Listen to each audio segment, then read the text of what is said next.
In 1587, over 100 English settlers vanished from Roanoke Island. They left behind no bodies, no signs of a struggle, only the word Croatoan carved into a post and the letters CRO carved into a tree. What happened to them has baffled historians for over 400 years. Was it disease, attack, assimilation, or something far more chilling? Today, we unravel the ghost stories, strange clues, and modern science behind America's oldest mystery. Welcome to the haunting legend of the Lost Roanoke Colony. Hello to all my fellow creepy little weirdos. My name is Christina, and I will be your tour guide through the realms of the unexplained, the paranormal, and the just plain weird. Welcome to Horror, History, and Hauntings.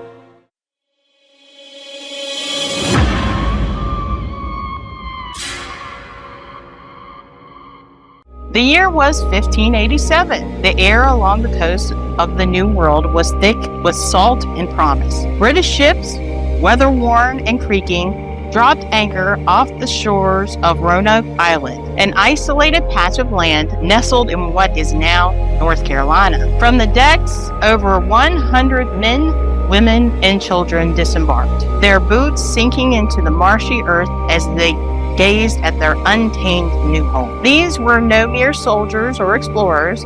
They were settlers, families with dreams of opportunity, carving a life out of the unknown wilderness. Roanoke was England's bold attempt to stake a claim in the New World, a commercial venture funded by Sir Walter Raleigh under the blessing of Queen Elizabeth I herself. The colony's mission was clear: establish a permanent English foothold in the Americas, and in doing so, open channels for wealth, trade, and expansion. Governor John White led the settlers to erect a fragile community of wooden homes, palisades, and hopeful fields. But the land was not kind. Supplies dwindled, relations with local tribes frayed.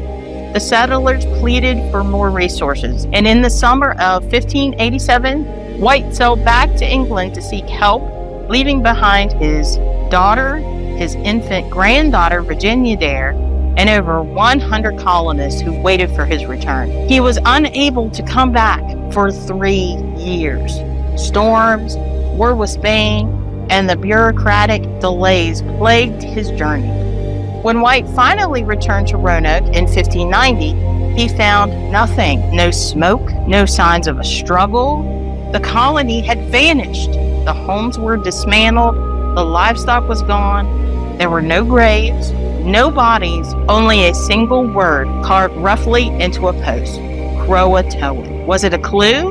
Was it a warning? White searched nearby islands, including Croatoan Island, known today as the Terrace Island, but no trace of the settlers were ever found. It was as if the land itself had swallowed the entire colony. The first English child born on American soil, gone. The whole settlement, gone. What happened to them remains one of the oldest mysteries in American history. And as always, where history ends, legend begins. Some say the settlers joined a local tribe. Others believe they died of starvation or met a more violent fate in the wilderness. But among the oldest tales were rumors that the island itself was cursed, that something ancient and unseen drove the colonists mad or lured them into the woods never to return. Some whispered that Croatoan was not merely a place, but a warning. Native American oral traditions speak of spirits tied to the land, guardians who watched over the forests and swamps long before Europeans arrived. According to some coastal legends,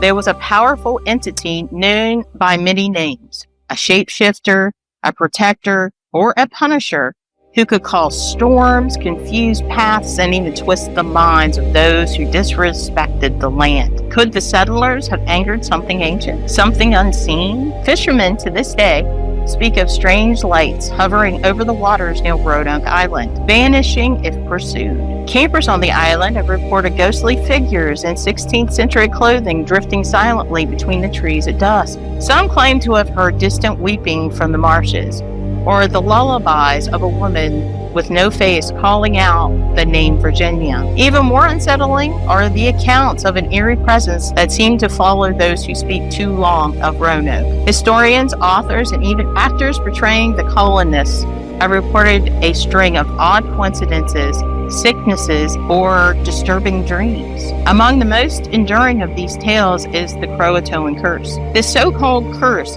isn't confined to Roanoke. The word Croatoan has reportedly appeared in some of the most mysterious disappearances in American history. Edgar Allan Poe, on his deathbed, is said to have murmured the word before dying under unknown circumstances.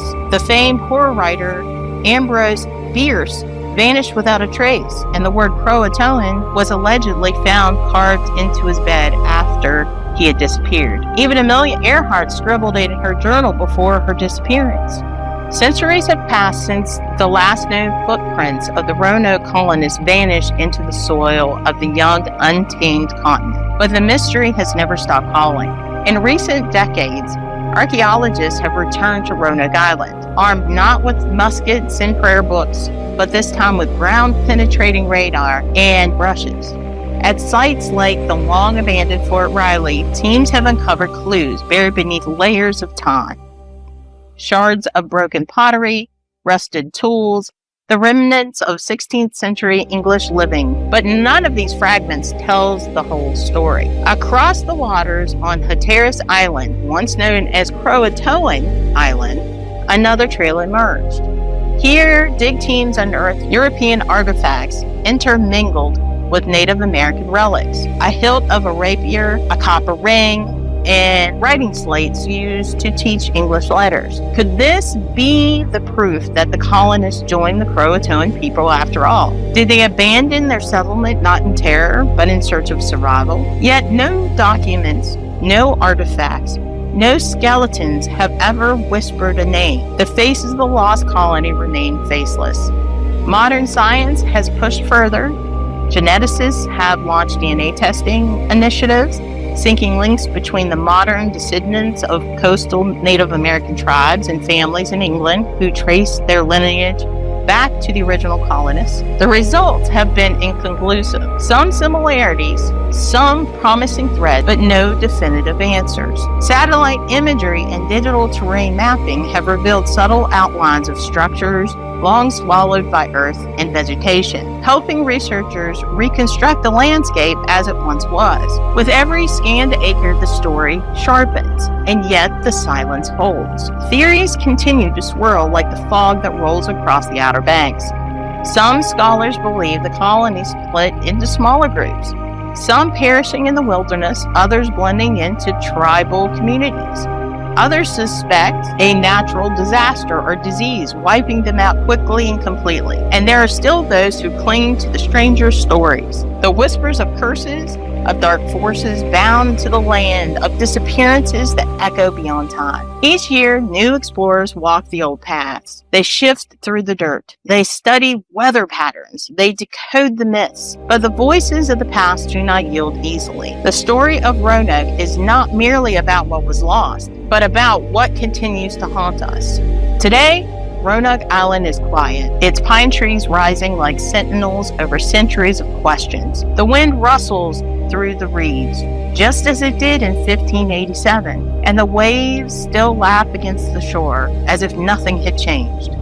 But the ground here is sacred now, not because of what's been found, but because of what was never explained. The mystery of the lost colony has become the island's heartbeat, from Elizabethan gardens to earthen walls of Fort Riley. Every footstep taken by visitors treads lightly on the history. Locals speak of the past with reverence, not as a ghost story told to frighten children, but as a solemn truth, an enigma woven into the roots of their heritage. The story of Roanoke is not just a chapter in a textbook. It is a living legacy. Tourism has embraced this eerie magnetism. Each summer, crowds gather beneath the open sky at the Waterside Theater, where the Lost Colony, the nation's largest running outdoor drama, is performed. Dressed in Elizabethan garb, actors bring the story to life on the very soil where it first unfolded, repeating the tale like a ritual, hoping that by telling it, some new piece of understanding might break free from the shadows. Shops sell maps of the old colony and necklaces carved with the word Croatoan. In the TV series like American Horror Story, Roanoke became a place of malevolent spirits and cursed ground, Popular culture has carried the Lost Colony into every corner of the imagination. Books, documentaries, and even horror films revisit the mystery with fresh interpretations. More than 4 centuries have passed since Governor John White stood at the edge of the abandoned colony, staring into the emptiness where homes once stood and voices once rang out. He saw no footprints, no wreckage, only trees, wind, and the word Croatoan, silent, carved, and eternal. What really happened to the colonists? Did they find sanctuary with the Croatoan tribe, becoming part of a new world while the old wind forgot them? Did starvation, illness, or conflict erase them from the land, their bones claimed by time and earth? Or did something stranger happen? Something we cannot yet name because it lies beyond the borders of what we believe to be true. Roanoke lingers because it defies conclusion. It reminds us that history is not a perfect record. It is a puzzle with missing pieces. And those empty spaces, the ones we cannot fill, are where legends grow. If you enjoyed this video, please show your support by liking the video and subscribing to the channel. It would be amazing and mean the world to me. And also, you might enjoy this video about another cursed location or this playlist on my channel. And as always, thank you for watching. Good night and sweet dreams. Bye-bye.